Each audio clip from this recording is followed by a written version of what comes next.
After almost 7 minutes of full load stress testing, this system is going about 100 degrees on this cooler. So we are going to upgrade the cooler to this one. Let's unbox this cooler. In this box we have this cover, then there is this bracket, some pegs for the bracket, and finally we have this cooler. This cooler is a large one with two ARGB fans with the ARGB header here. Let's go and install this one. First thing, we'll remove the graphics card.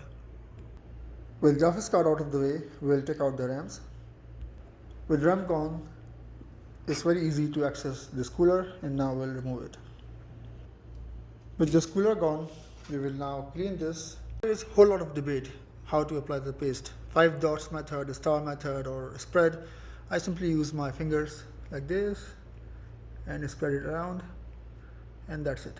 No fuss. So that's how it looks. Fair enough, evenly spread, and quite decent to spread the heat around evenly. Alright, so we are done installing the cooler. It's time to test.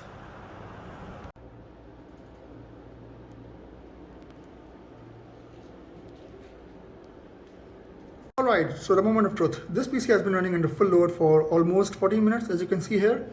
So we have got full load on CPU, full load on GPU, and our GPU was doing a good job already, 64, 65, but we had an issue with the CPU, which was going 98 or 99.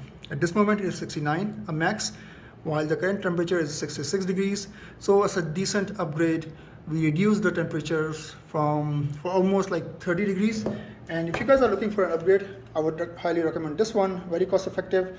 It comes with two ARGB fans and ARGB header. Looks really nice. Highly recommended.